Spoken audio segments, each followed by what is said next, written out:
It was one where there was a lot of uncertainty. What happened? Like, you just got your license. Walk me through that So, process. I couldn't be the only one selling homes. So when did you start? Did you start an LLC at some point? What happened? Started out just solo my first couple years in real estate from 2020 through 2022. It was Yeah. all by myself. The next steps, you did 52 transactions your second year. What happens next? Now you have money in the bank. Now you're like, okay, what do we do? This is what I think you should do in addition, not instead. If you want to go to college, cool. I'm not going to be the one to tell you not to do that. However, I think that you have a gift, and I think you could do really well if you were to try this being real estate. I feel like a lot of operations is sort of like that, right? It's not income generating activities, but it is necessary to put the dollar in the bank. I think, and it's funny because as we grow in business, like you start to develop all these biases. You develop all these like preconceived notions that something doesn't work or something won't work or something can't work. Who are you with now? I'm with Real Broker. Real Broker? Yeah. Welcome to another episode of Pick Up the Phone podcast. I am your host, 𝐬𝐮𝐬𝐫𝐞𝐿. I'm the CEO of 𝐬𝐮𝐬𝐫𝐢𝐻𝐿. I provide sales, marketing, and artificial intelligence to small business owners. Today's guest is Kaleb Monroe. Kaleb has done over $100 million in company career sales. He's achieved a $1 million net worth before 25 years old. I think this is a very interesting one that I want to get into, Kaleb, is you've built a really strong team culture in your company.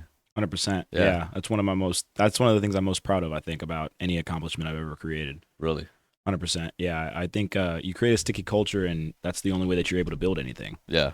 If you build on a foundation of distrust, dishonesty, anything along those lines, like it just crumbles very quickly. Yeah. But me and my team are like a little family. Yeah.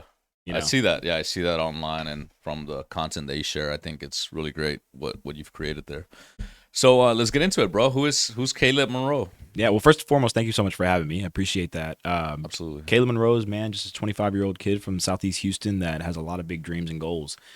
I started out in 2020, timed it perfectly without really trying it. Yeah. I was a college student at the time and had my real estate license simultaneously. And while I was in school, things started to pick up kind of quick. If you remember anything about 2020, it was a market that was really weird. It's not a market that picked up extremely fast. It was one where there was a lot of uncertainty.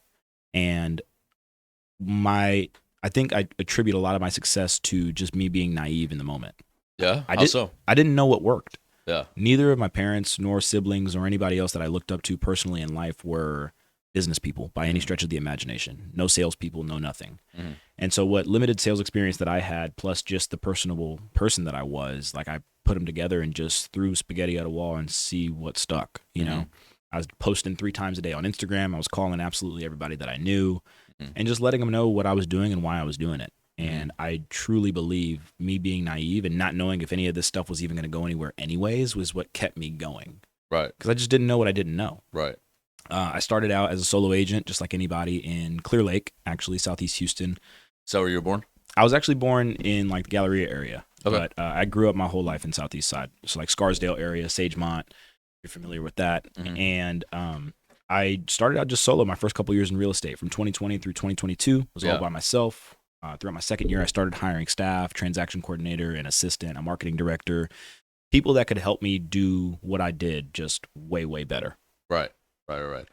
You started scaling in 2022? It was in 2022. And then I didn't actually start bringing on salespeople until the end of that year. And I just transparently grew it the entirely wrong way. Yeah, of course. Yeah. Like we all do.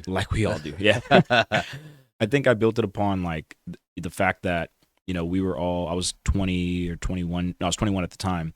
And I had a bunch of other 21, 22, 23-year-olds around me. And we all had a great time in the office all day together. And especially an even better time when we go to happy hour and we're all drinking on Kaleb's credit card. You know what I mean? Yeah. And it was fun. I mean, it was great. It's just, and a lot of those people I'm still really good friends with to this day. It just wasn't profitable. It didn't make sense. Right. And as much fun as I was having, I couldn't be the only one selling homes and still paying for the expenses of these other agents on the team. Yeah, you can't be footing the bill forever. For sure.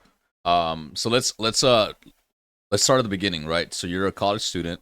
You're going to what? U of H? I was at San Jack Community Jack. College. Yeah, Okay. absolutely. Cool.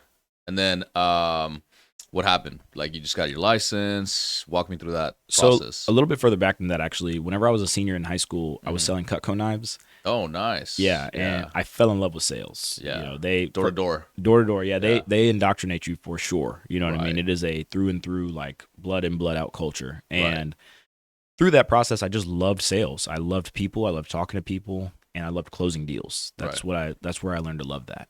Right. It wasn't until maybe about 6 or 7 months into 𝐸𝐾𝐭 that I did an appointment for one of my teachers at the time, Stephen Sutton, who's also a realtor. And right after the appointment was over, before I even got his order or anything, he's like, all right, I'm going to buy something, but I just need to know, what do you want to do after high school when you graduate? And at the time, transparently, I just watched Wolf of Wall Street. I was just, doing all these sales. I was like, I just want to do marketing. I just want to sell, you know? Yeah.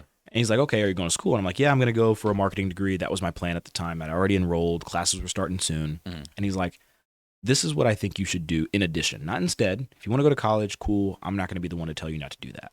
However, I think that you have a gift, and I think you could do really well if you were to try this being real estate. Right. He asked me, what do you make when you sell one of these knives? And depending on what it was, a couple $100, just depending on how big of an order it was. Right. He's like, this is what I make when I sell one house.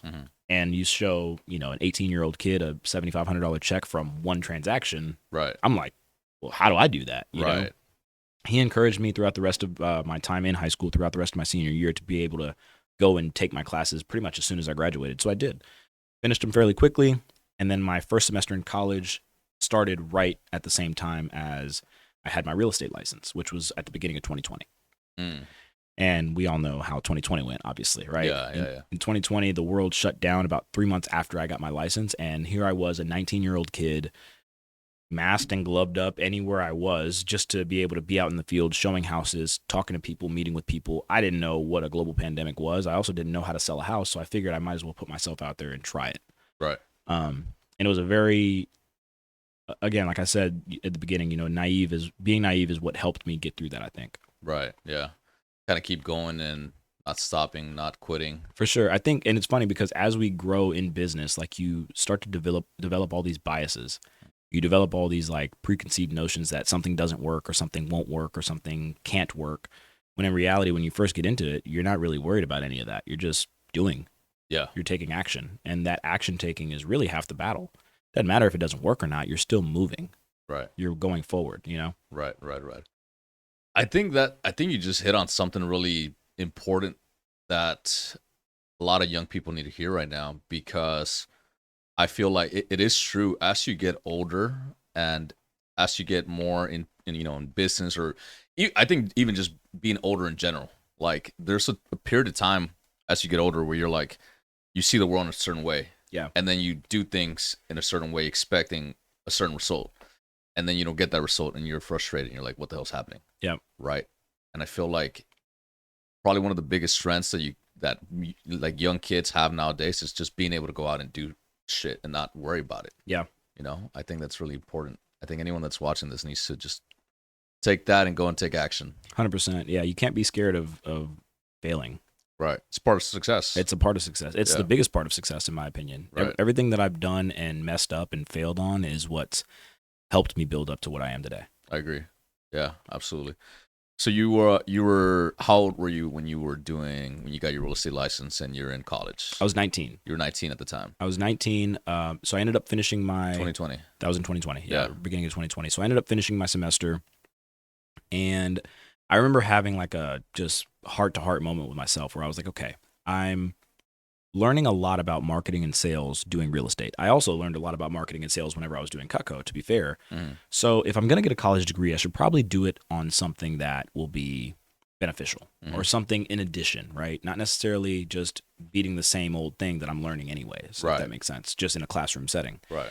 And so I racked my brain for weeks before I finally decided, you know what? I should probably sign up for an engineering degree.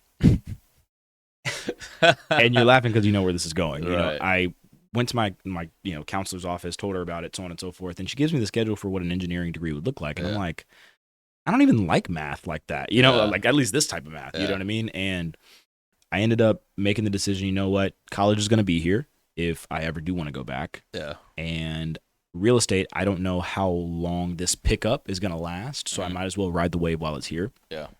And I just decided, I finished my semester, turned in all my grades, whatever, and then just went full-time in real estate. Yeah. That was in 2020, just toward like summer of 2020. So you were 19 when you quit? I was 19 whenever I quit college, yeah. Nice. Dude, I actually have an engineering degree. Do you really? Yeah. Yeah. I hate math, and I love it. I love math. I did math in the third dimension, basically. That's what engineering is. It's fantastic. Yeah, it's very interesting. It's just I know that like if I was justifying, basically I was building myself a plan B. Right. And that's never how you should go into anything. Yeah. If it's not sales, if it's not real estate, it doesn't have to be that. But whatever it is, like You should bring your boat. you need to burn the boats. There is no plan B. It's plan A all the way, because otherwise you're just, in addition to all these like preconceived biases that you're going to create over time with yourself and just being in business, you're already kind of starting on a crutch if you have a plan B at the beginning. I agree. Yeah. You know, I'm a very big believer that like every human being has this fight or flight mechanism like inside of us, right? And it happens whenever we're being like physically attacked. If we're being attacked, we're going to either fight back or we're going to run away, you know? Right. And it's that same way in business, in finances, in relationships, in everything, you know? I'm not saying go and do something wild and put your relationship or finances in jeopardy, but there's a lot of power in being able to put your back against a wall and knowing that the inevitably only way out of it is coming out on top. Yeah. Couldn't have said it better, bro. Absolutely. I love that. What happened after you got your after you quit? You went full time into real estate 2020? I did. 19. Yeah. How many transactions did you do your first year? At the end of my first year, I did 12 transactions, which is decent for any first year agent. It's fantastic. It was about $2 million in volume. I pretty much matched the income that I had made at my prior job selling knives. Yeah. I want to say it was about 45 to 50,000 or something along those lines. So I was cool. I was like, cool. That's what I wanted. What would you say is like the average amount of transactions and money that your average realtor is making right now? Right now? I mean, even in 2020, whenever. I mean, I just think, you know, that's such a skewed metric, right? Because every market's so different. But just on a nationwide basis, let's talk about Houston. Well, on a Houston basis, whenever I was like in the beginning, everything that I would hear was, oh, like six transactions is normal, right? One every other month is like the norm that I kept hearing whenever I was getting licensed. So even from the beginning, you were able to do more transactions. Above average, I guess, by standard, yeah. Right. And honestly, bro, like it was still something I was so dissatisfied with.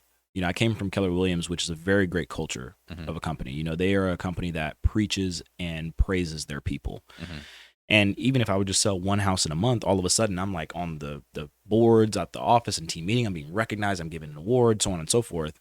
And it was weird, like being this 19-year-old kid getting celebrated this way and like, man, y'all ain't seen nothing yet. Like that was my internal feeling. That also didn't do anything for me either, right? Like it's not like that is going to help me excel by just not appreciating the praises that I'm getting at the time. But it was just interesting. And I had a meeting with my broker at the time and told him, hey, this is what I want to do. I want to make 6 figures next year. That's my goal, $100,000. He's like, okay, well, based off your average price point, which at the time was like $172,000, you need to sell 36 homes. And I said, great. I'm going to sell 36 homes my second year in real estate. I'm going to triple essentially what I did this year. Well, it was about 2021 was about maybe June or July. And I gave my broker a call and I was like, hey, I think I messed something up. And he's like, what do you mean? And I'm like, well, you told me that I had to sell 36 homes in order to make $100,000 this year. At that time, I was probably at about 21 homes or so, or 20 homes, something like that. And I'd already crossed that $100,000 threshold for income. So I was like, I just don't know. Do I adjust my goals? Do I change them? Do I increase them? What do I do here? He's like, well, look at your calendar for a second. Do you have any extra time for additional activities?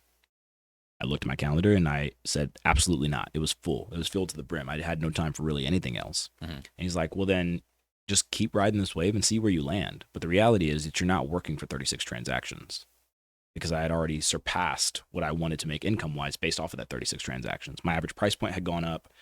So he was like, just keep working the same way that you know how to do. Let's see where you land and let's set more realistic expectations for the following year. My second year in real estate, I ended up selling about 52 homes for about $12.5 million in volume. So just blowing my first year out of the water, of course. Yeah, absolutely. What do you think attributed to your success in your second year of business? It's a compound effect. Yeah. You know, in the beginning, I was doing so much all at once. I mean, on Instagram, I was posting 3 times a day. I was having conversations with at least 20 to 30 people a day, and conversations from all different people, right? Sphere of influence, friends, family, cold leads that I was getting from expired listing sources, pre-foreclosure lists, literally anybody that I could have a conversation with, because I knew that conversation equaled dollars in my bank account. I was having a conversation with them. And of course, just like any sales job, not everybody's ready to go right away. But if you follow up, if you plant seeds, and if you continue to water those seeds over time, at some point the plant comes to fruition. And so I think it was a combination of me continuing to have that discipline in those conversations. And sometimes I'd have some people that were like, yeah, I'm actually ready to buy or sell a home right now. Right. And then all of a sudden, within those months, I'd have maybe 3 or 4 people from the last year who I'd followed up with consistently finally come back around and say, hey, I'm ready to go now. Yeah. So it was just a compound effect. Got And it. I think a lot of people may have like quit if they were doing the work I was doing and getting paid what I was being paid. Because of, again, like 12 transactions, 2 million in volume is a good year for any agent, especially a first year agent. But you were doing a lot more work. I was doing a lot more work, and Yeah. that's what ended up. It was like a domino effect. You know? Right. No, that makes sense. So walk me through the next steps. You did 52 transactions your second year. Mhm. What happens next? Now you have money in the bank. Now you're like, okay, what do we do? I need to reinvest. That was Right. my biggest thing, you know. Right. I think another thing that really attributed to my success was like low risk hiring. I had a transaction coordinator that first year in real estate, and I heard something, or my second year in real estate, and I heard something at the beginning of my second year that the average real estate transaction takes about 50 hours. Mhm. Just through negotiating, through inspection reports, through appraisals, through everything. It takes about that amount of time. So if you're wanting to do more than just one transaction a month, you need to be able to delegate some of that time because physically you can't spend all 50 hours in the transaction yourself. No. So I hired a transaction coordinator. I say it was low risk because if I didn't get paid, she didn't get paid. It was a per transaction fee that I had to pay versus a salary. Yeah. And as I started to have money in the bank toward like the summertime of my second year, toward the back half of my second year, I started bringing on more staff. I hired a full-time assistant. I hired a marketing director. I brought on a videographer on retainer, and I brought on my first agent, all within the span of maybe 3 months of each other. And it was rapid growth. After that, That was in 2021? that was in 2021. Got it. And after that in 2022, I pretty much grew the team way bigger than that. Mhm. Toward the end of 2022, we were at about 6 agents, counting myself. So like 5 outside of me and 3 admin, 1 part-time, 2 full-time. And it was great. It was a great company culture. We had a lot of fun, like I mentioned, and Were all these people in office, in house, or? all the agents were. Mhm. I think a part of that company culture that I've tried to create was like having all of us together, at least lead generation time, you know? Yeah. So every morning, Monday through Friday, 9 to 12, we were all together, everybody. My admin, they were hybrid. Sometimes they'd work from home. Sometimes they'd be in office. But the reality is we would all be in the office like calling like crazy. So the admin that are in there just on their computer are probably working in the front of the office anyways, you know? Right. Um, What were the admins doing? my full-time assistant was just managing me and my calendar and my clientele pretty much. My marketing director and videographer were kind of working hand in hand with branding and brand cohesiveness, really. Like it was going from being Kaleb Monroe to the Monroe team. And it was that transition that I needed a lot of help with, I think. And so that's what they were working on a lot of in the beginning. While we were just finding more business, they were like, how do we optimize this business that we already have? Right. The salesperson's job is just to go and hunt.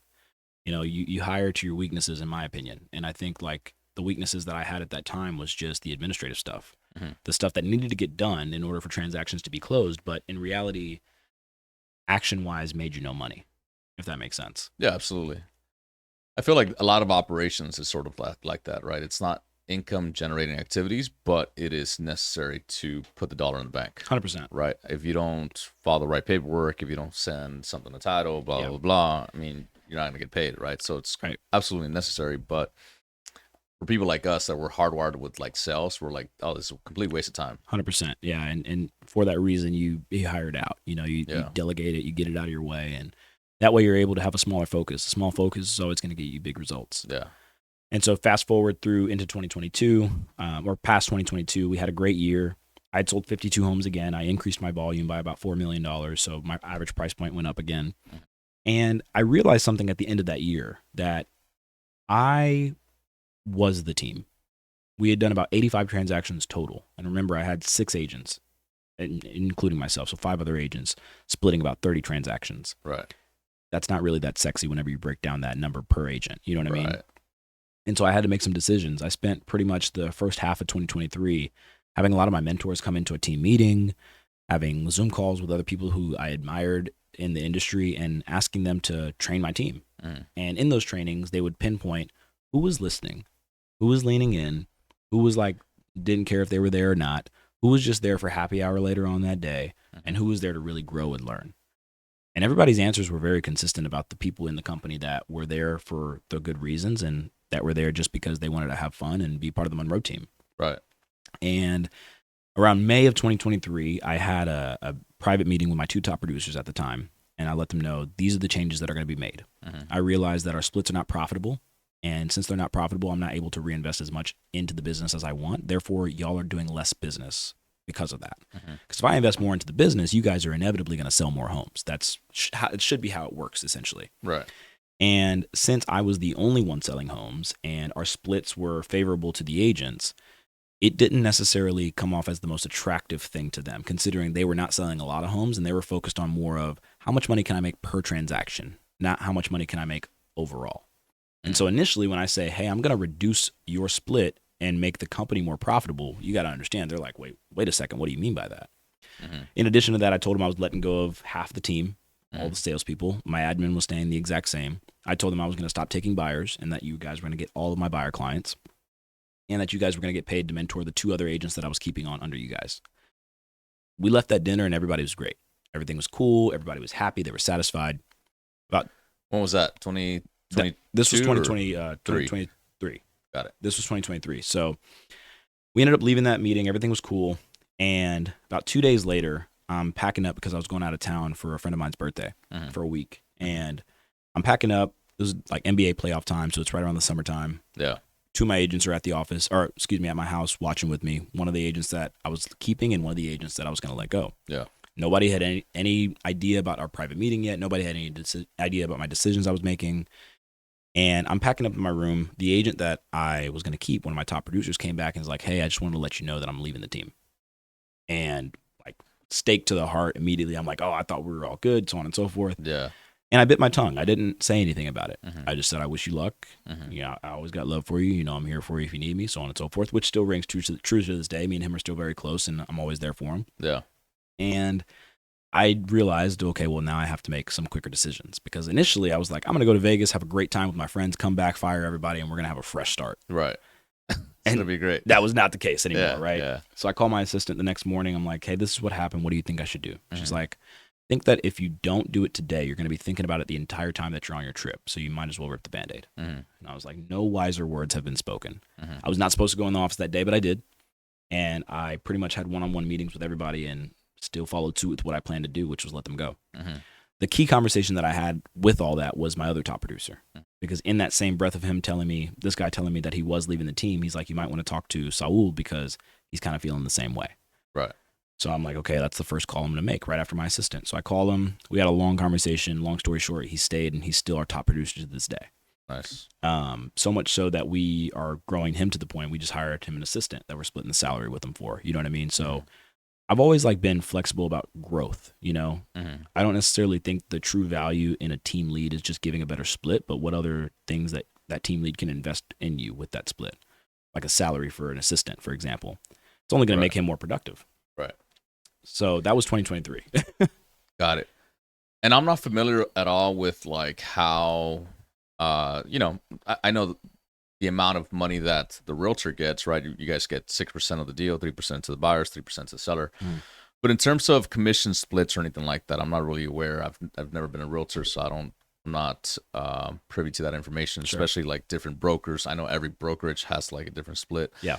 How did it work with your brokerage at the time? How much money were you getting off the 3%? And then how were you splitting that pie initially? And then what kind of decisions did you make? Yeah, so I was at KW, which at the time they were on a 70-30 split with a $16,000 cap. So essentially, once I've paid 30%, once I've paid $16K toward that 30%, I keep 100% for the rest of the year, and 100% of my 3%. And so, got it. And so you're getting say it again, 16? No, essentially, sorry, I'll just make it simpler. The cap really doesn't matter. It was 70-30 of the 3%. So I was getting 70% of the 3%. Until you reached what amount? 16K. 16,000. Yeah, paid back to the brokerage in that 30%.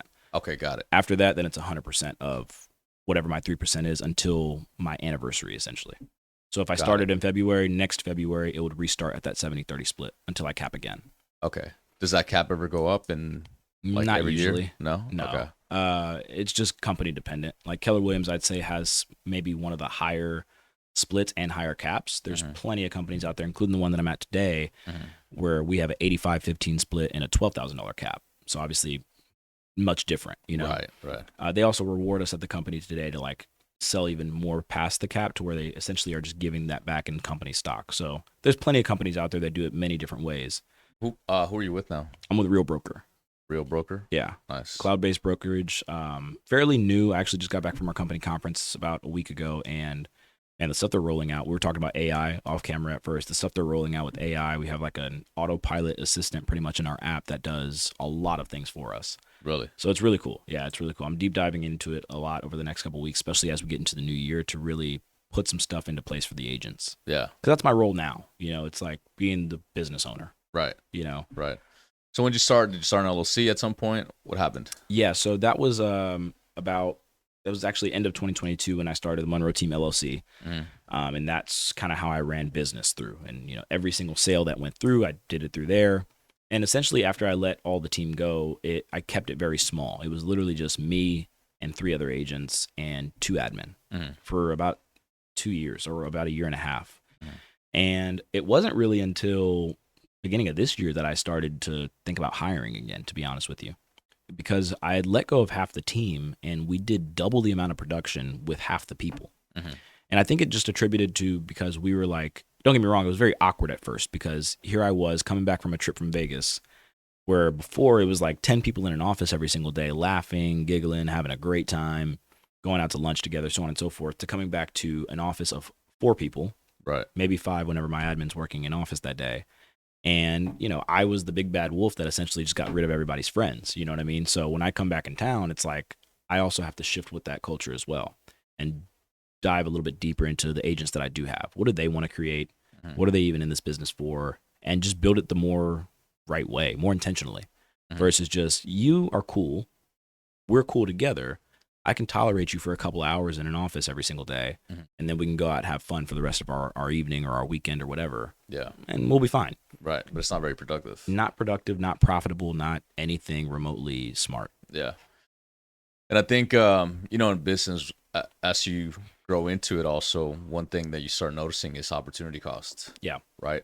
By me focusing my time on this specific task, what am I losing out on right now? 100%. What am I not doing? What needs to get done to move the needle forward faster? Right. Yeah. It's one of those things like having an agent on the team, realistically speaking, doesn't necessarily cost you much money. It costs you time. It costs you so much time. And that is much more valuable than any dollar. Way more valuable. Yeah. I would also say whenever you do focus your attention on those unfruitful tasks, then it also becomes, you also get a sense of unhappiness, unfulfillment, where you're just like, you're pouring into something or someone, and then you're not seeing the results that you would like to see. Then you're like, oh, what the hell? Yeah. This is not working out. Yeah. 100%. So you're in 2023 now. You're in a small team now. You double your production. So what did you guys do in 2023? 2023, we ended up at just shy of 35 million in volume for about, I want to say it was 120 transactions, maybe 119, something like that. And so our per agent productivity and my production had gone down a little bit as far as like the amount of weight that I was holding for the team. You know what I mean? Like the split between what I was doing in comparison to what they were doing was just way more healthy, if that makes sense. And it gave me the confidence to say, you know what, like I should invest into these people further, and I should help them grow even past just being an agent. But I want to help you guys invest in real estate. I want to help you guys buy rental properties, flip homes, so on and so forth. Now I want to help you guys land developers, work with builder clients, so on and so forth, Yeah.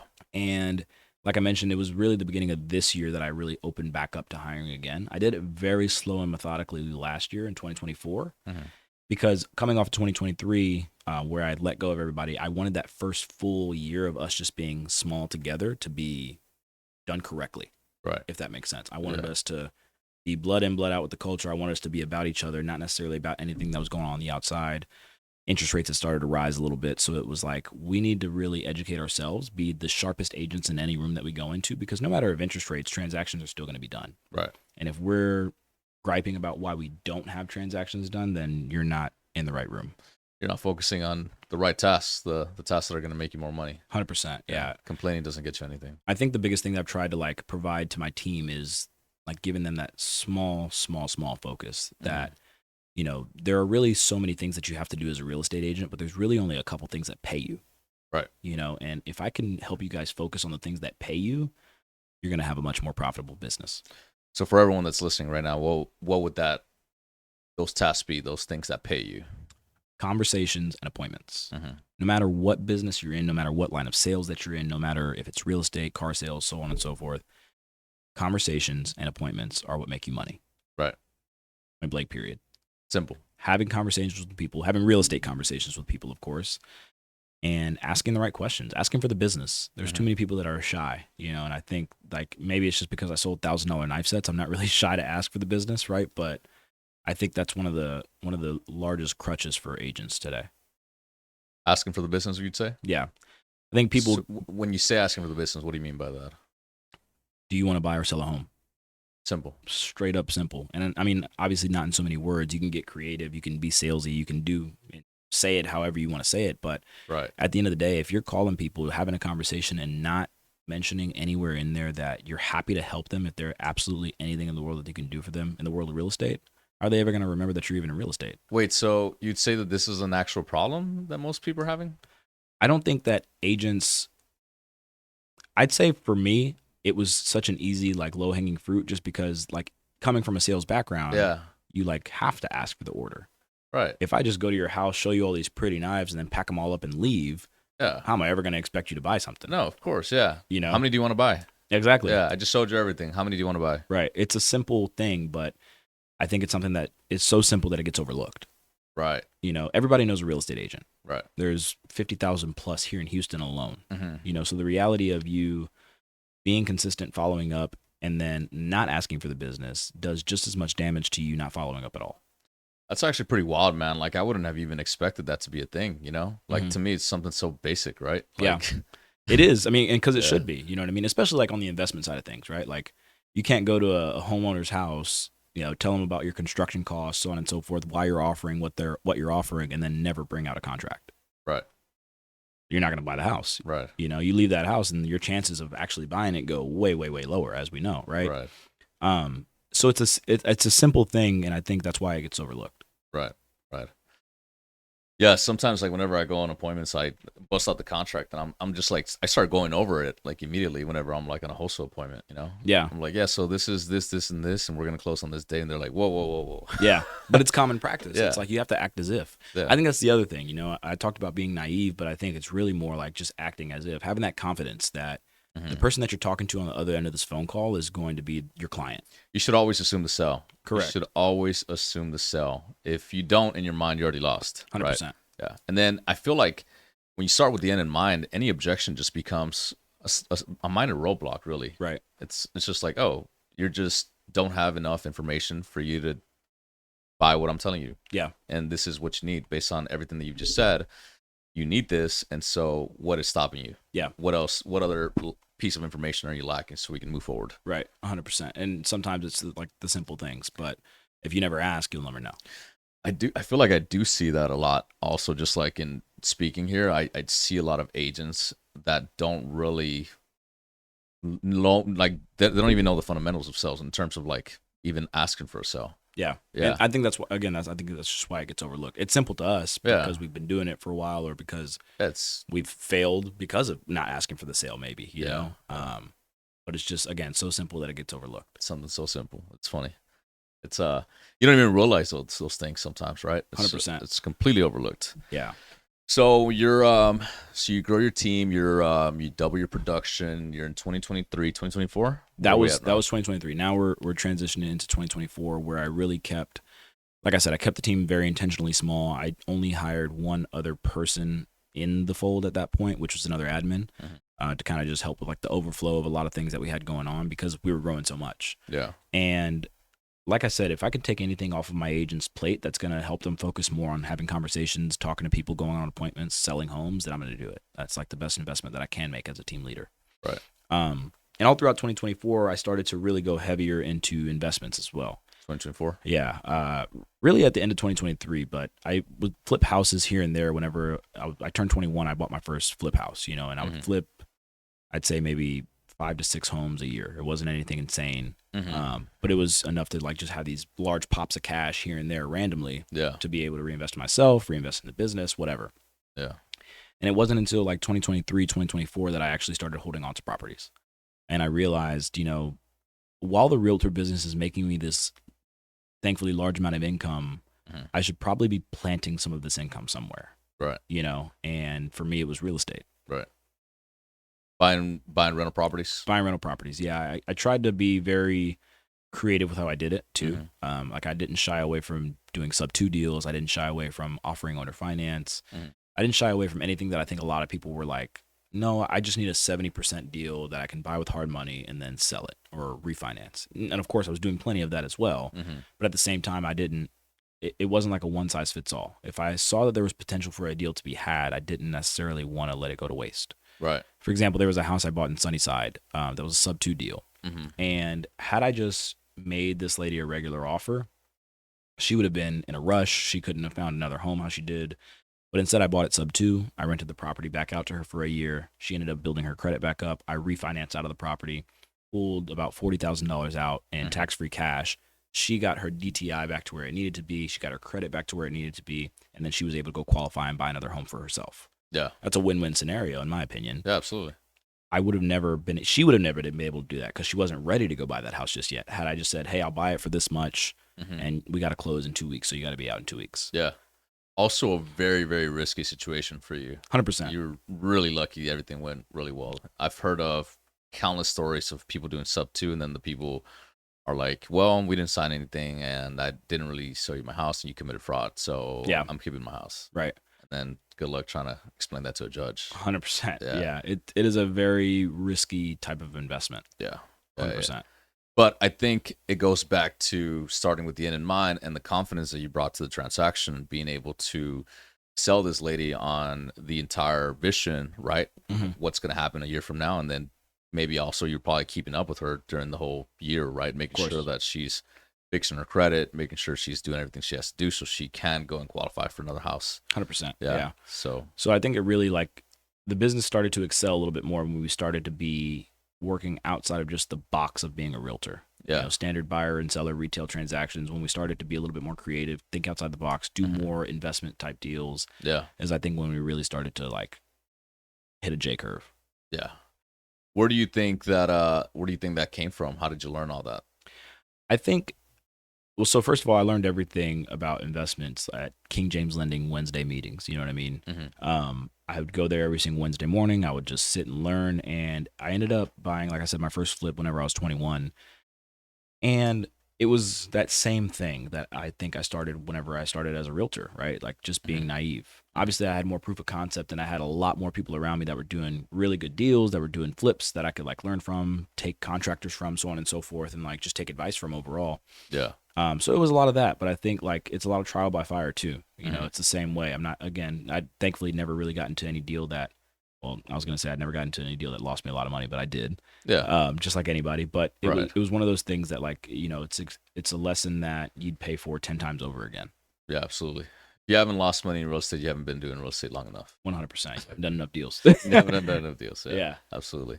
So you started doing sub 2 owner finance, all of these. Walk me through some of your investment properties. Like, what kind of properties do you own? What do you do with them? Are they all just rentals? Yeah. So currently now I'm up to about 34 doors.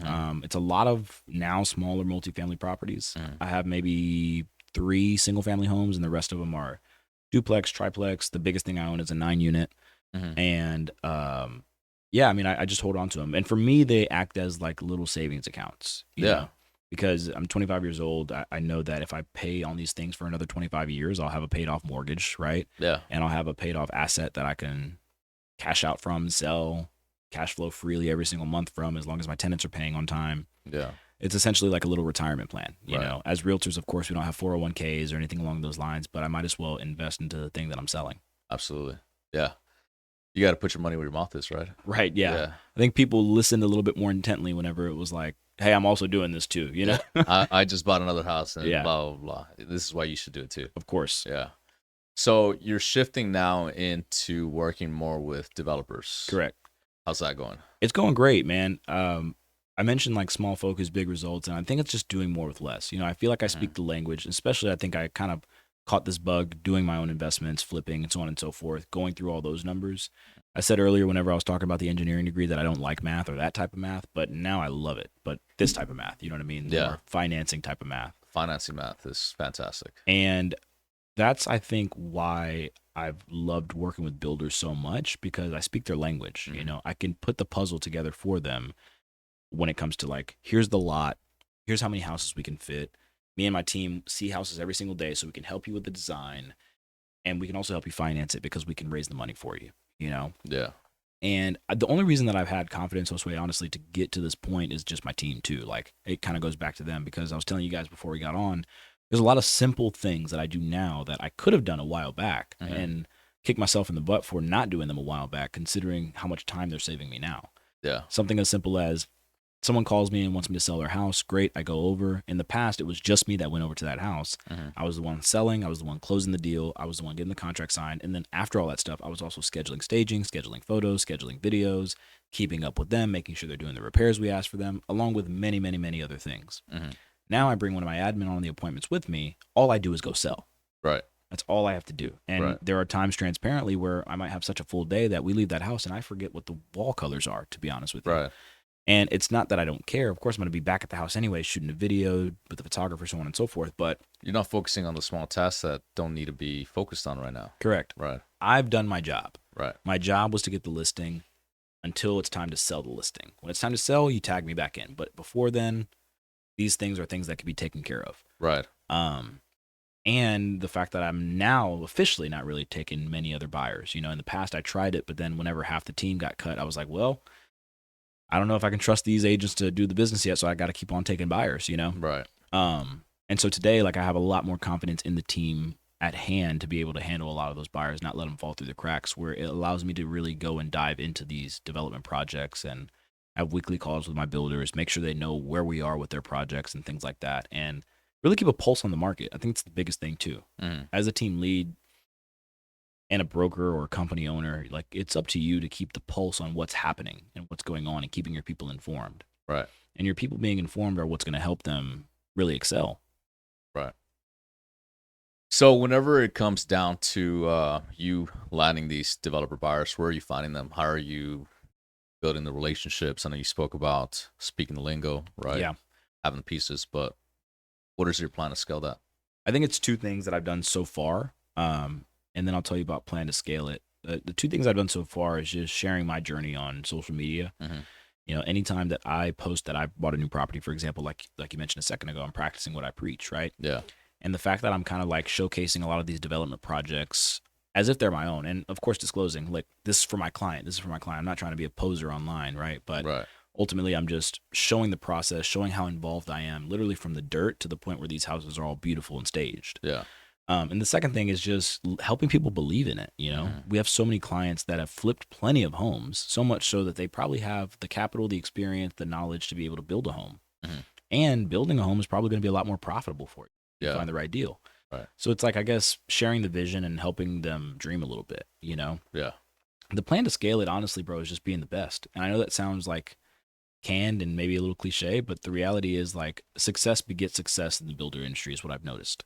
Builders watch and they also talk. And if I can just show that my clients' products are marketed better than anybody else nearby us, that they're sold before anybody else nearby us, and that they're, like, carried all the way through with the utmost care from dirt to development to, like, closing, if I can showcase that on a massive scale, whether that be through email campaigns, hosting networking events, broker opens, whether it be on my social media and all the videos that I do, it's just showing and proving. And I think that attracts all the business that I'll need. Yeah. I like that. So you're saying you're going to, more than anything, just showcase everything that you're already doing, basically. Yeah. I think back to, I had a conversation with another top producing agent like 3 years ago. And I told her, you should be doing a lot more content. And when I say content, I don't just mean like posting pretty pictures of houses, but you should go online and make a video of you talking about, this is exactly step by step how to buy a house. Yeah. From point A to point Z. This is exactly what you do. Right. And you need to shift your focus from thinking that's just going to help buyers learn how to do it without me into buyers saying, wow, thank you so much for teaching me everything that I need to know. Now, can you help me do it? Right. Because that's what the more likely option is going to be. Right. And I think it's the same thing on a much more massive and educated scale with developers, builders, investors. Mm-hmm. Yeah, I agree. I think there's like this. I feel like that's almost like a very limited mindset, right? Like a scarcity mindset, where sure. it's like, oh, why would I want to share the value that I have to offer, or the knowledge that I've accumulated, because then they can go and do it without me. Well, what you don't understand is people don't want to invest the time into those exact things. Right. You know what I mean? We spoke a little bit about even like a VA, right? Mm-hmm. It's a lot of work doing all that BS. It's even a lot of work for me. Like I have people that do it. So yeah, bro. I mean, leveraging anything that you can out with a VA, Vancom services for sure. Like the fact that you guys are able to train them on so many different aspects, like it's not a one size fits all. It's not like I can just come to you guys and say, hey, I need a cold caller or I need a transaction coordinator. It can be one and the same. It could be two separate people. I think that's what's so cool about it too, you know? Yeah. And primarily when it comes to placing people, you know, I feel like whenever, like realtors, I think you really need to find just one kind of person, right? You need to find a shark. Where are the sharks at? Yeah. And let me put this shark into this role and they're going to succeed. Yeah. When it comes to roles within a company, it's all about really understanding that role and the specific tasks they're going to be doing. For sure. Right? You can't judge a fish by its ability to climb a tree. Yeah. Right? That'd be silly. So let's get someone that is going to be really good at crushing it in this specific role, and then let's place them and let them go. Take the leash off. Boom. They're going to have success. You said something there I don't want to fall on deaf ears for anybody listening, and that's take the leash off. Like allow them to do what they do. Yeah. You know, as a company owner, it can be very easy to fall into that control freak mindset where it's like, even though I've empowered you to do these things, I still need to micromanage you. That defeats the purpose of empowering anybody. For anyone that's listening that may be a manager also, I mean, one of the biggest, I feel like, productivity killers is micromanaging. Yeah. People want to do their job. People want to be successful. You just need to show them what success is. Yeah. This is what success looks like. These are the numbers that you need to hit. These, if you want to have X results, these are the precursors to that, right? Yeah. These are there's lagging and indicating and what is it called? Lagging and indicating numbers, right? So there's certain numbers that you need to hit up front so you can have X amount of results. If you want to have X amount of dollars in the bank, you need to make X amount of calls or X amount of appointments. Correct. To your point, what you track, you can scale. That's right. Where focus goes, energy flows, bro. 100%. So you're now scaling. You're going with more developers and builders. You're also talking about maybe raising private capital for some of these deals, right? Correct. Yeah. I think one thing I've been exposed to this year, what we talked about a little bit before we started, was the fact that like all these investment deals and things that I've done over time have been solely myself. Like I've had a handful of partners in my career. I still work with some of them I don't. Mm-hmm.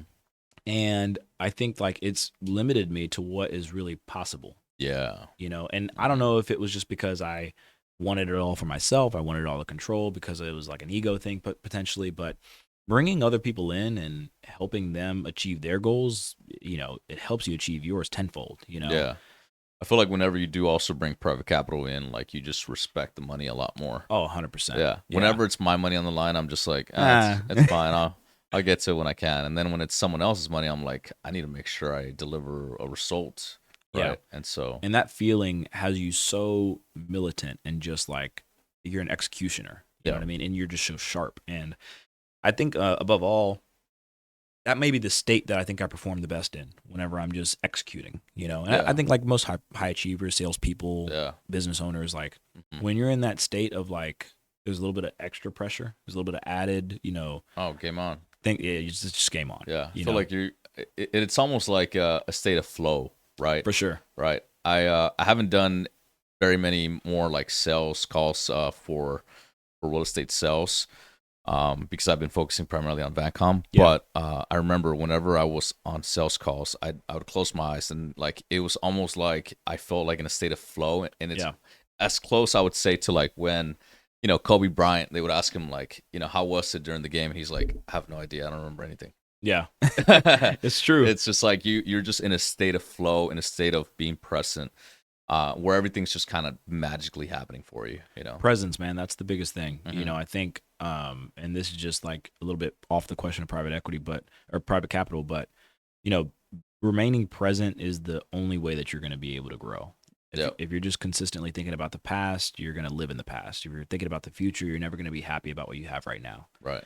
And not only that, but it'll create anxiety too if you're thinking about the future all the time. 100%. Yeah. And I mean, I've experienced just some, I'm sure as you have and any other business owner out there, you know, and so remaining present and just appreciating where you are, I think is what gets you to find more things to appreciate. Yeah. And so this journey of like working with these bigger deals, bigger projects, trying to put these like bigger puzzles together has been so rewarding because I think it's a culmination of a lot of the things that I've just been able to build. And it's an uncomfortable thing, you know? Yeah. Whenever I'm the main person supposed to be selling every single house that we come across, and now all of a sudden I'm not, I'm like, well, okay, well, what is my role supposed to be? You know, Right. I have all this extra time on my hands because I'm not necessarily having to schedule all the stuff for the listings anymore.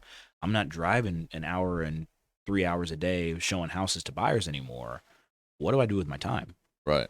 And I think it's a lot of like this, just bigger projects, raising the money, finding these bigger assets to be able to buy, or just bigger developments to be able to do. You know, Houston is such a growing city that I think you're leaving money on the table if your name is not involved in one of these bigger developments. Yeah, absolutely. Well, I'm sure you're definitely going to launch something pretty big. Have you already worked with builders and developers? Or Yeah, 100%. Yeah. So we have a couple developments that are live right now, 4 townhome community in Acres Homes. We have 2 duplexes that are going live next week, actually. They just got staged yesterday. So we'll be having an event there. New construction? New construction. Yeah, Yeah. all new construction. So how'd you meet the guy for these deals, for example? The one in Acres Homes, actually, funny enough, one of my best 𝐿𝐴 customers ever. I did not know that they did real estate when I first got into real estate. Oh, yeah. But I would call them nonetheless because I would call everybody in my sphere of influence when I first got started.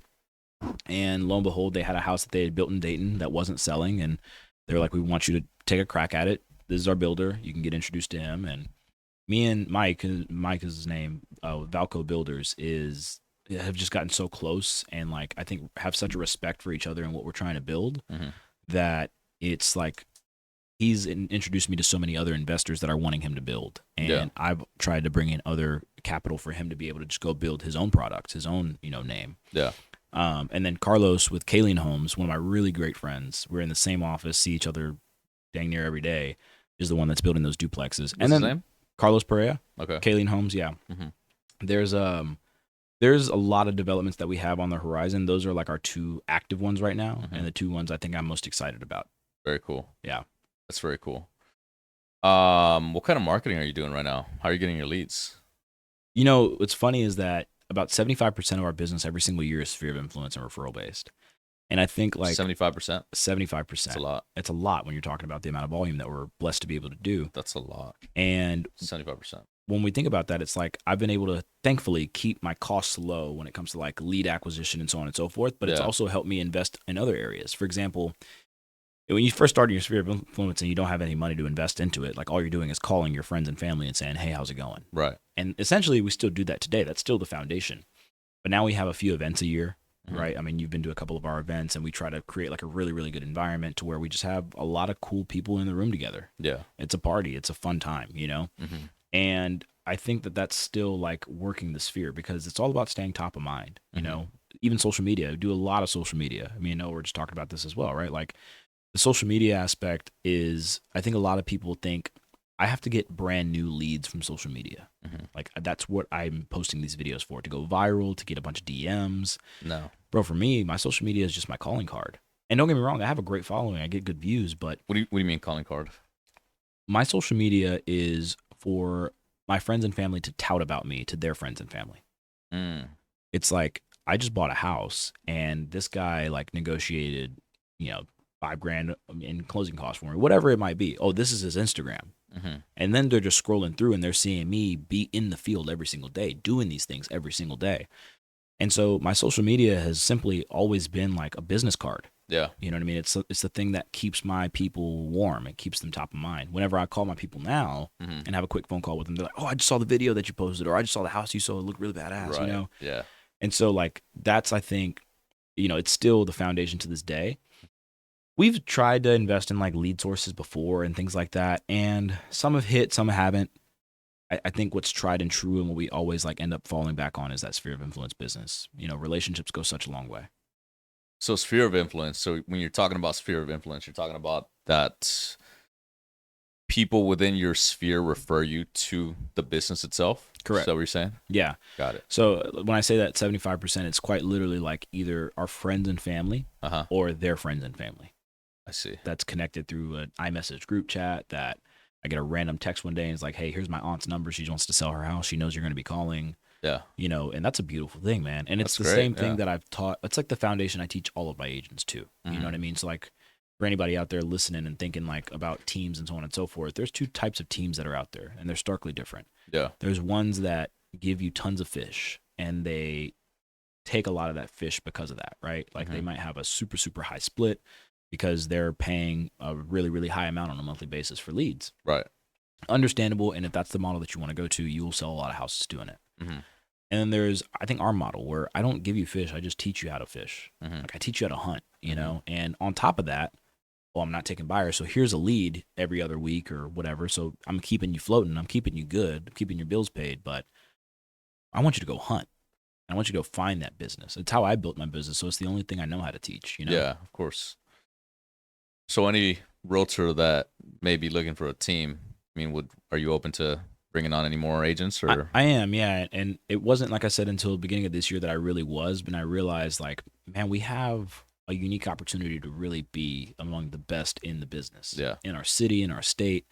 And I think we can only do it. I was talking to my ops manager actually the other day about this. And I was like, you know, our people work very hard. Our agents are extremely hardworking. They sell lots of homes. They impact a lot of people's lives. And I can only demand so much out of them. And so I know if we want to do double the amount of business, for example, and I'm already maximizing my people, then I have to double my people. Right. You know, it's a simple thing. One of my clients worded it to me this way. He's like, you should hire more agents because your upside potential on all of them, 100%. Doesn't really cost you anything to have them. And you have a passion for teaching and coaching. You're doing people a disservice if you're not doing that. Right. Whether that be on my team, and then there's like, you know, it's been some talks between me and like a couple of partners to be able to help me start like an educational course, like, you know, courses to be able to really just educate people on base level stuff that gets overlooked, like we were talking about a few minutes ago. Yeah. And I think one thing that I've realized also when it comes to like all these like courses and everything, you know, like all the education that's out there, I feel like there needs to be some sort of pre-value for people, 100%. right? And so like whenever you offer maybe courses or anything like that for free, you know, you immediately become the authority figure and you're able to make a lot more impact in that person, right? Yeah. Now there's also, you know, there's caveat to that. If you give people something for free, then they don't value it. Yeah. Right. That it didn't cost them anything. So then they're not going to watch it. They're not going to invest time into actually learning what you're saying. They're not going to listen to the words that are coming out of your mouth. So there needs to be some sort of like balance there, right? Between maybe free content and then maybe some sort of pay content. Like, hey, this is the advanced course. And it's not so much for me. It's not, I don't care about that, maybe $100 or $300, whatever it is. I mean, it's pretty insignificant, but more importantly, it allows the person to become a lot more invested in their own success. Yeah. Those who pay attention. When I paid $25,000 to join a mastermind in Florida, I was paying attention to everything that guy was saying, for sure. Phone on D&D. Oh, yeah. Like Note in lap, ready to go. Not only that, but everyone else in the room was just like paying attention. You know, we're locked in and we're going to implement everything that this guy's saying. And imagine the room that you're in, too. You know what I mean? Like, some of my best friends have been, I think, 𝐸𝐸𝐶. I met 𝐸𝐸𝐶 through that mastermind. You know, all my friends, Cody Purtle, I met other guys like, what's this guy's name? A couple of great guys, man. But it's been a minute. You know, that was like in 2019, something like that. So. That's something I think for things like that get so overlooked. Is like, it's not just about the content that you're going to learn, but about like who you're going to be around while you're learning it. Yeah. All these other people have $25,000 to spend on this mastermind. Like, they probably know something I don't know. Oh, I need to pay attention. You know what I mean? Yeah. I met this guy at one of these masterminds who did like, check this out. He has an email newsletter for a Republican for Republicans, right? So his base is Republicans, people that are interested in getting a newsletter on Republican information. Well, this guy sells like ads on one email, like $5,000, and he sends these out every day. Wow. Multiple times a day. Like, so each each person that's sponsoring, because I think like his email base is like in the millions, like Yeah. just insane. So they're getting a lot of exposure. A ton of exposure. So the person that's paying for the marketing, for the spot or the ad on the email is getting a ton of value, ton of views, ton of conversions, I'm sure.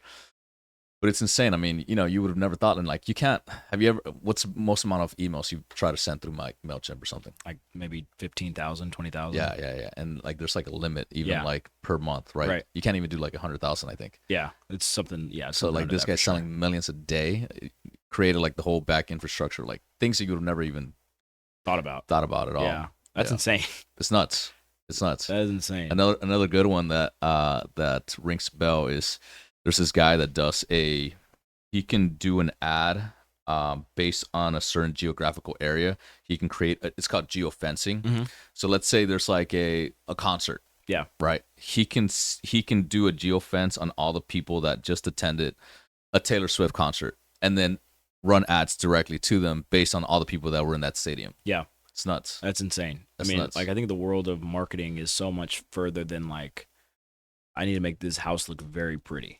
Yeah. You know what I mean? It's like, how do I, get this house in front of as many people as possible? Exactly. It's a numbers game. It is a numbers game, 100%. So in your world, whenever it comes to selling real estate, what would you say is a secret to selling real estate for you? That's a good question, man. I think it's all built on trust, and it's like, that's the foundation of everything. And it does sound fairly cliche, but it's like, again, one of those simple things that get overlooked. Building trust with buyers or buyers agents that come and see your property, you mean? Or what do you mean? Clients, buyers and sellers, Let's say you have a house in the market. How do you sell it? A lot. So for example, for us, there's like a whole week's worth of process that we put through before the house even touches the market, for example. So like, just running you through it, on a Monday, the house will typically go on the market as coming soon. That's like, whenever everybody's able to see that there's a house coming on the market, it's just not available active for showings just yet. Got it. Tuesday, we start running some localized ads. We had someone that was doing actually geofencing for us at one point that would do it just within like neighborhoods nearby the house that we were doing it. Now they're more just through our Google website that we have, or not our Google website, but Google pay-per-click ads that links people directly to our home search website. Those people get directly added to our CRM. We know exactly what house they were looking at, so we end up calling them for that, of course. Qualifying them, making sure that they're ready to go, and taking them out to the house for a pre-market showing if they're interested and qualified. Yeah. Wednesday, we go a little bit more hyper-local. We'll go more into the neighborhood with just like physical calls or door knocking, depending on the neighborhood, letting them know, hey, there's a home coming up for sale in your neighborhood. About 80% of homes that are sold are purchased by someone that knows somebody in a 2-mile radius. So we're taking that statistic to heart. How many? 80% of homes that are sold are purchased by people that know somebody in a 2-mile radius. So we take that same 2-mile radius and scrub the data, have conversations with them, host open houses, and invite all of those people within that 2-mile radius. And then Thursday is when the house officially goes live. Friday, at some point prior to then, Friday is when we'll release the video tour that we would have shot prior to then, through Instagram, Facebook, YouTube, wherever it is that we're posting it up on. Saturday, Sunday, we host a grand opening open house. Depending on the listing size, or if it's a development, we'll have a broker open where it's like a large event, taco trucks, food trucks, so on and so forth. Otherwise, if it's just a standard home in a subdivision, we'll have an open house where we have tons of signs out there, invite all the neighbors, and try to have a really good turnout.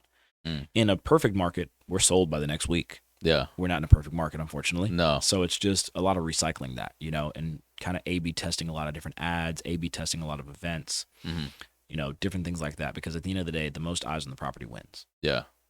It's a really weird market we're in right now. It's like, I really think that this market really is just normal.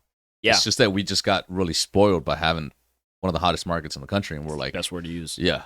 Oh, I'm going to list the property in the market and it's going to sell. I don't have to do anything. In 3 seconds. Yeah. Yeah. If that. Yeah, absolutely. Yeah, you listen, you have 5 offers immediately. And, we just don't have that market anymore. And so everyone's freaking out, and they're like, oh my God, like this market's terrible, blah, blah, blah. Well, no, I think this is just more of a normal market, You know what it is? It's creating very honest agents. It's creating very honest agents. I think that like people have to price their homes correctly. They can't just go with what their seller says. And there's lots of agents that are okay with going with their seller says, but then they're spending a lot of money on marketing for a house that they know will never sell. Well, not only that, man, but if you just go with what the seller says, I mean, you're overpriced, and that house is going to sit on the market for 200 days. Yeah. And you're the Yeah. professional in the room. I think this is the thing that most agents miss. Like, if people are inquiring about selling their house and they're taking an hour out of their day to meet with you at that house Yeah. and ask your opinion on things, you're supposed to give your opinion. Yeah. And if that means you don't get the listing, don't take the listing. No. You don't have to work with everybody. And that might sound harsh in a market like today where it is slower or normalized, but at the end of the day, like, you're going to spin your wheels and spend a lot of money Yeah. by, like you said, having a house that's sits on the market for 200 days. I think that's one of the benefits that I think that I had when working in wholesaling. You know, one of the sales tactics that I used to use a lot, which is extremely effective, is called going negative. So quite often, whenever I talk to sellers, I'd say, you know, maybe they said something like, you know, I want X amount of for my property, blah blah blah. One of the things that I would say I'd say is, it seems like you really don't want to sell your house. It's a really good way to say it. It seems what I'm hearing is that you're not really interested in really selling your property, Mr. Seller. Is that right? Yeah. And so it like shocks them, right? Because then it's like, wait, no, I do want to sell. Right. Well, two things will happen. Either one, yes, they'll agree with you and they'll say, yeah, you know what, I'm not ready to sell, which is great because now you don't have to waste your time, or maybe like an hour wasting your time with someone that's not really interested in selling. Or B, they correct you and they say, no, I do want to sell. Well, then you could have an honest conversation and have a more realistic price that you need to be at for them to actually sell the property. Right. Yeah. That's a gem. I'm gonna take that. It's beautiful. Yeah. That's that's good. That's I like good. that a lot, actually. Yeah. It seems like you really don't want to sell your house. Yeah. and just sit there and just don't say anything else after that. You know what's Let's see funny? what Like, happens. I think another thing I've seen now, bringing like my admin, because my admin that comes on the listing appointments with me, she is a producing agent on the team as well. And I don't realize, I guess, whenever I'm like being confrontational with the client, but like at the end of the day, like I mentioned, you guys are hiring me to give you my professional opinion about what we need to do to get the home sold. Yeah. I'm going to respect what you have to say. It's your home at the end of the day. Yeah. But I'm also going to demand that same sort of respect toward the opinions I have about it. Yeah, absolutely. And like, I may see that as not a big deal, no issue. We're just having a fun conversation. We get to the car with a signed listing agreement in hand, and my admin's like, "Man, you just argued with them." And I was like, I mean, I didn't see it as an argument. I saw it as them asking my opinion, me giving it to them disagreeing with me, and then coming to Jesus and realizing I was right. It's a great thing. You know, that's a great thing. Yeah. And we still got the listing agreement signed. Right. And now a seller that respects our opinion, and probably a house that'll sell twice as fast. Absolutely. With a more realistic price, hopefully. 100%. Yeah. Man, that's awesome, dude. So, in terms of raising private capital, I know we kind of got a little sidetracked there. Yeah. What is your plan for doing that? Give me your breakdown on how you see that happening. Yeah, sure. I mean, there's a lot of opportunities, unique opportunities that I think have been like coming up lately. Not so much even just on like the development side, but even on the commercial side. And Yeah. I haven't dove deep enough into the commercial side to fully understand it and like transparently, confidently raise the capital. Yeah. And when I say commercial, I don't mean like multifamily. Multifamily, I could do that all day long, right? But when I say commercial, I mean like warehouses, strip centers, things along those lines. And when I say I haven't dove deep into it, like I need to know what's working before I analyze the deals, locate them, and then raise the money for it. Right. And transparently, I don't know what's working in commercial right now. But that's why I've been doing it so much with the developments, because it's like I know what works there. I know what sells with the developments. Multifamily, I know how to, force the value increase on multifamily. Therefore, I feel confident in raising the money for those types of things. And so I think like my plan of action is just like educating myself a lot more on these deals that I'm actually seeing. And just like anything, I think when you have the deal, the money will find you. Yeah. And if I can kind of structure these deals in a way to where it's profitable for everybody, then the money's going to find me along the way. Yeah. You just need to be able to, I think Boris, Boris, right? So Boris, I think, is probably one of the best in being creatives with deals. 100%. And being able to see the lost opportunity in properties. Yeah. And so like, I think maybe about 3 days ago, I got a call, and it was a commercial real estate company here in town, and they have a warehouse space, 88. It's like a storage unit, I think. No. It's a industrial. I don't think it's shallow bay. I think it's just regular industrial warehouses. The 88 spaces. Okay. And so each one has a tenant, right? So like they have maybe like a mechanic, or maybe a drop shipping company, e-commerce, anything like that, right? So they call me and they have, I think they're like 70% full. And they're like, hey, listen, we want to hire a virtual assistant from you so that we can call businesses in the area and we can lease up this property. Yeah. Right. And so like looking at ways to fill up the space is really the way that they're adding value to be able to raise the NOI, raise the net operating income of the property, and be able to sell it for hopefully a lower cap rate. It's like in Channelview area kind of deal. So it's kind of like in a weird spot. Yeah. I'm not sure why I started talking to you about this. Probably. Well, you were talking about Boris and being creative and. Yes. So I think when it comes down to all the creativity, to your point about, learning about commercial real estate from what I've seen from my friends, especially Boris, like this guy is incredible. I mean, finding that lost opportunity, maybe adding more square footage, increasing rents by doing something to the building specifically. Sure. I've also seen, for example, like Jake Stein. He really great dude, really amazing guy, man. Yeah. Incredible. He went in and he's like fixing up the place. I went to his little industrial park that he has right here on I-45 in like Cross Timbers area. Yeah. Cool spot, man. And just doing small basic things, just like upkeeping the property. You would think like this is the kind of like the basic necessities, but I mean, a lot of the previous owners do not care about these industrial spaces and they look like garbage. And so what do you attract? You attract bad tenants, you attract garbage income, and and the property's not going to be worth very much. It's funny that's the same thing with residential, right? It's the same thing. It's just a larger scale.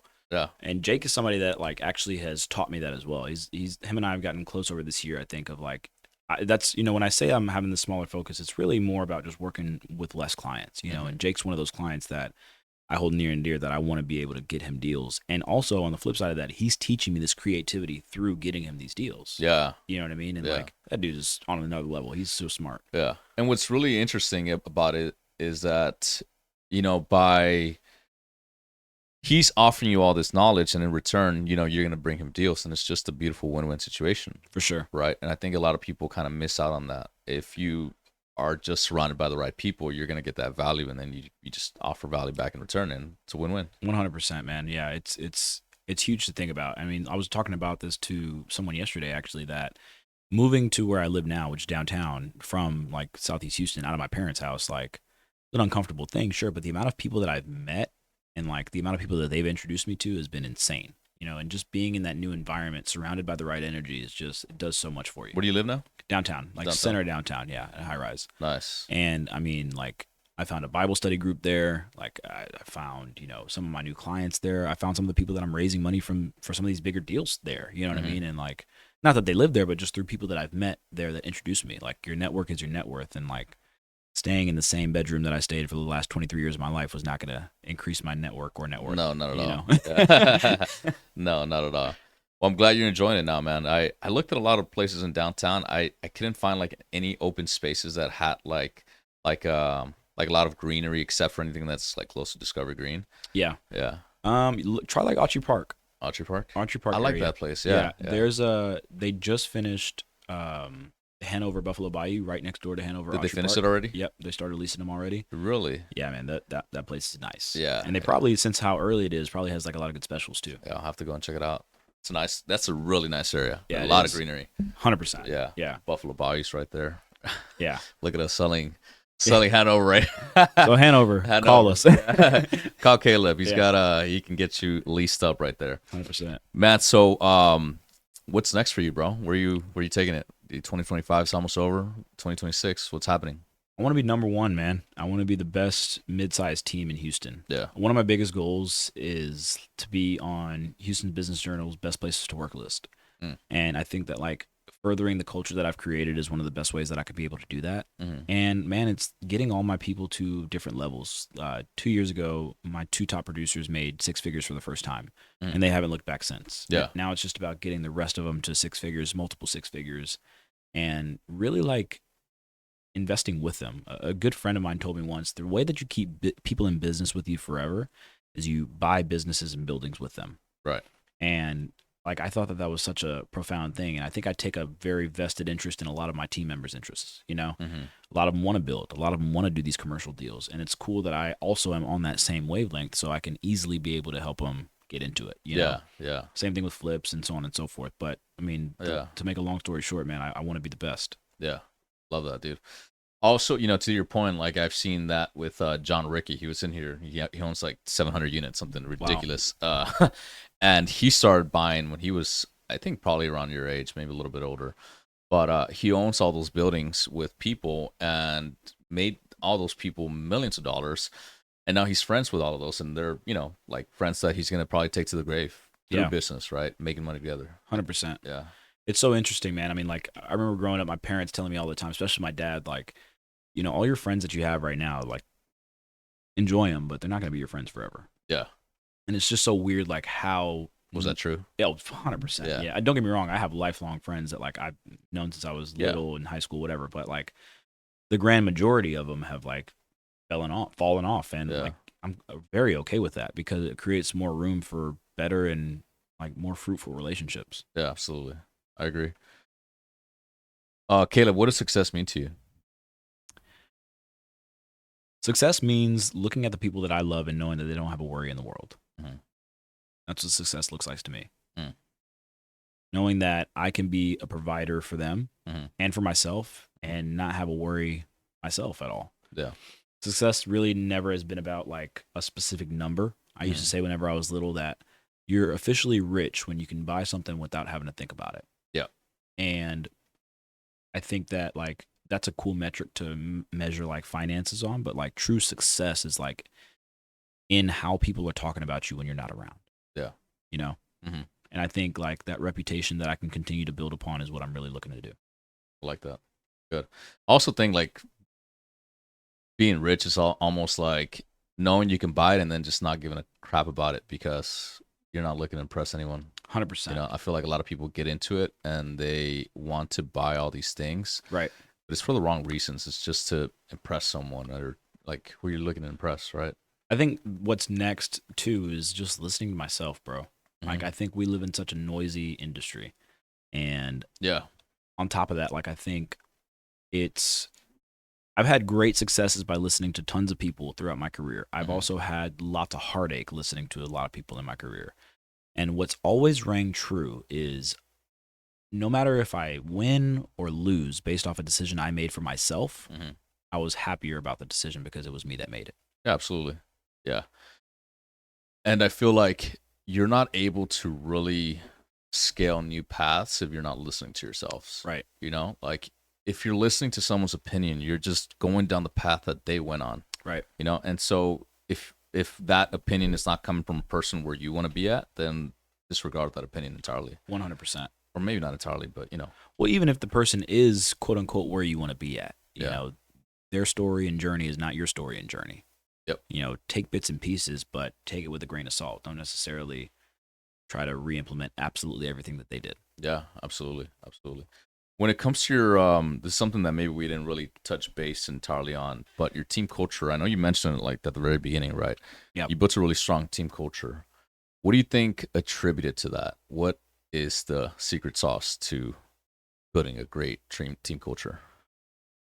It was a lot of putting them first before I had to put myself first. And I think like any good company will listen to its employees or listen to its salespeople or its higher ups or whoever and know their opinions matter. And although you might not be able to implement every single thing that they want you to implement right away, taking consideration of it and sitting with them and figuring out how to build it, I think goes a long way.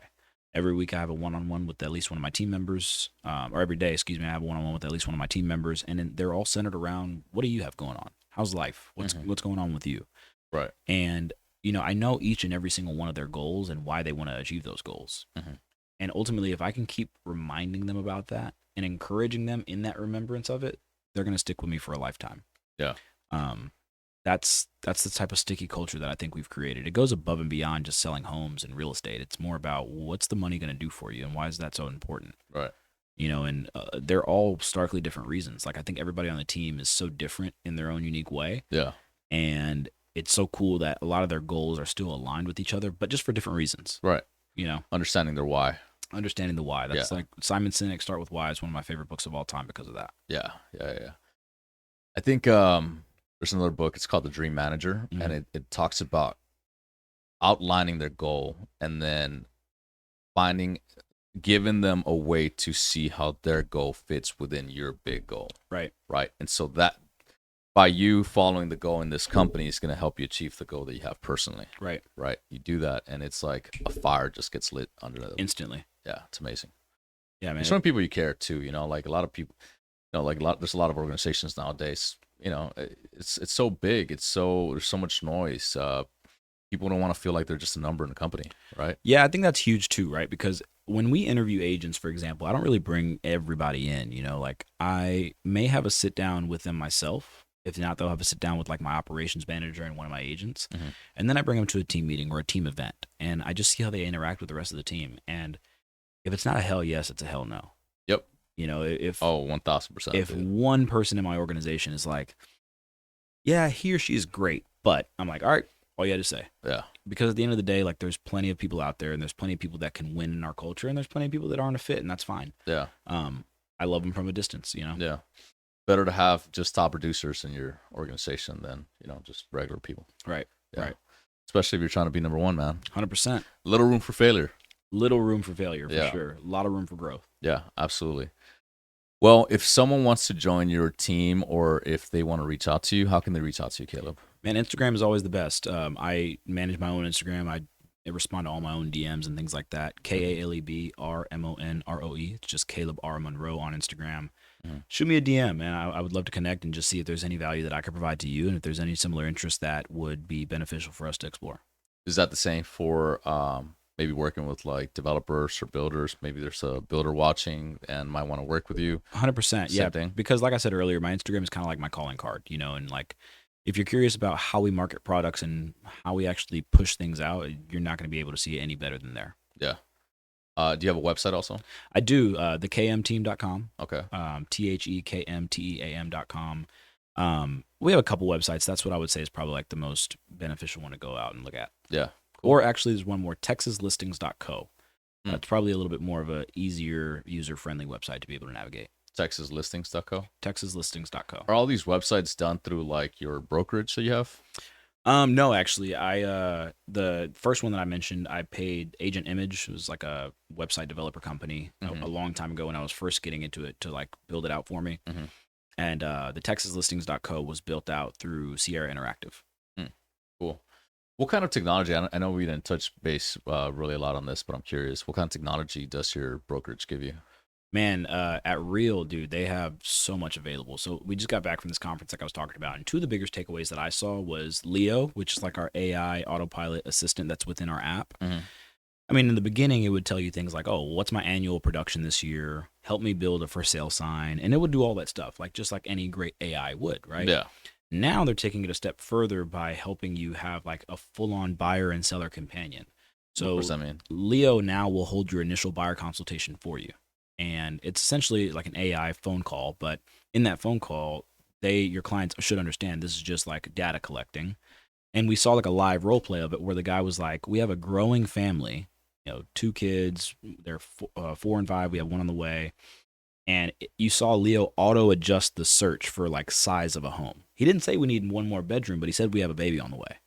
Which Leo's like, oh, well, that must mean you need a nursery or you need an extra bedroom or you need an extra space or you need good school districts. Like it automatically, just based off of what this guy was saying, was like filtering the stuff out. I thought that was insane. Yeah. Second thing was on the seller side of things, they would give us QR codes for all of our listings to where someone that's walking by and has curiosity about it can scan it. Mm-hmm. Leo pulls up a page on that person's phone and is talking to them about the data of the house. There's this many bedrooms, this many bathrooms. Is this what you're looking for? Are you looking in this area? The client will talk back to their phone and Leo collects all this data, puts it in our CRM for us and sets up a call for us to follow up with them. All completely automatic. All completely autopilot. You don't even know this is happening while it's happening. Yeah. It's crazy. That's nuts. The other big thing, and this has nothing to do with the AI thing, but Real Capital is something that they're starting to roll out in different states. Not in Texas yet, but it should be in 2026 from my understanding. Where basically they're giving you an unsecured line of credit based off of your production, based off of your revenue share, based off of your sales. This is a line of credit that we're giving you to be able to go and utilize. Isn't that is fantastic, bro. And I think of it as like, well, of course, me, I go to, I want to invest in real estate, or I want to build, or I want to, if I have a listing that needs a bunch of work and this client doesn't have the money to do that work, well, here you go. I don't want to use my own cash. I'll use this line of credit, pay it back when the listing is sold. Right. Man, like Real is such an innovative company, you know, and it's unfortunate because I've never really been the type of guy, even at KW, where like I dive into the resources that I provide. I just work. I just go and go and go. And I'm grateful to have the people in place that I do now, like my team, Alana, my director of ops, who like is passionate about learning the stuff. Adrian, my sales coach on the team, that's like actually passionate about pouring into our agents. That I take them to the conference with us. They internalize what they take away. I internalize what I take away, and we're able to mastermind around it. Right. Man, it's a great company. It really is. That sounds pretty fantastic. I mean, being able to have a line of credit, being able to do flips and stuff like that would be great. Yeah. Are they going to charge something, some sort of points or something? It didn't sound like it, honestly. No. I mean, and that's where I'm going to get a little bit more clarity on it. Again, they haven't rolled out in Texas just yet. Yeah. The other thing also, when you use that QR code, they're actually going to pay you each time somebody scans it. What do you mean? So let's just say I have a listing and it's on a main road, right? Yeah.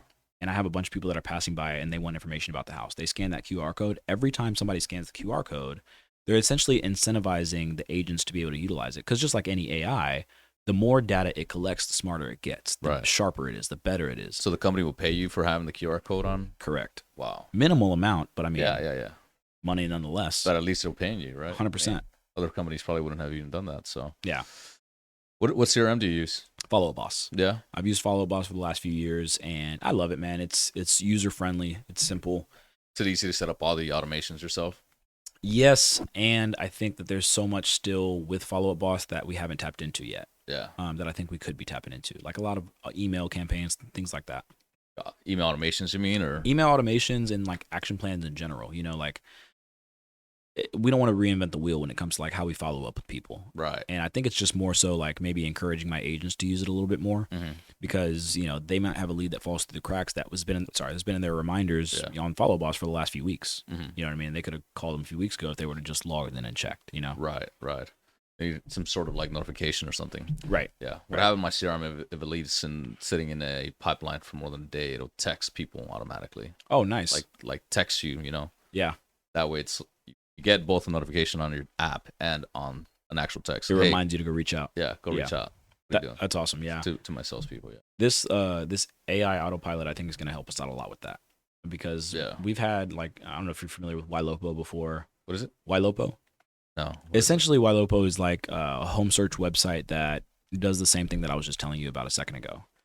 It's very expensive. We were paying like $5,000 a month for it. Jeez. Yeah, and That's now nuts. this Leo thing is in house with our brokerage. Yeah. So like it's going to be a game changer, I think. So the AI is basically going to take the conversation, do a search, and then provide a number of listings to the buyer. Correct. Essentially, they'll provide a number of listings to them and ask them what they think about them, and then automatically get like a filtered list sent to us. So let's say they give them 15 houses, they filter it down to 5, they send those 5 to us. We have a conversation with the buyer, schedule when they want to see them, so on and so forth. Oh, that's great. Yeah, dude, it's pretty insane. Yeah. Because I mean, typically, buyers how do buyers normally look at properties? Maybe through Zillow or something? Yeah, pretty much. Zillow, and we'll typically have them like send homes as they see them to us. You know, if they see something that's valuable that they really want to take a look at, they send them our way. Nice. Got a whole automated system already too. 100%. Awesome, bro. Well, thanks a lot for doing this, man. I had a lot of fun. Is there anything else you'd like to share with everyone? No, not specifically that I don't think I have shared here. If there is any like one thing I would leave is that like, you know, we have a lot of momentum in front of us, and I don't want that to be confused for hype. You know, the train that we've ran on this year with moving to the city, working with all these developers, and really building up these great projects, it's going to be no mistake to why 2026 is as successful as it is. Yeah, sort of like your second year in business, right? Yeah, it's like a rebirth. A little rebirth on that. Yeah, 100%. It's Phoenix. 26 will be your Phoenix year. 100%. Yeah, and don't get me wrong, like it's been a beautiful year. I've grown so much. The company's grown so much. It's just next year is the second curve of the J curve. Yeah, love that. Well, I'm really excited to see it, man. I'm looking forward to it. I can't wait to see more of your success, more of your growth, and maybe by the end of 2026 we can do this podcast again, talk about it.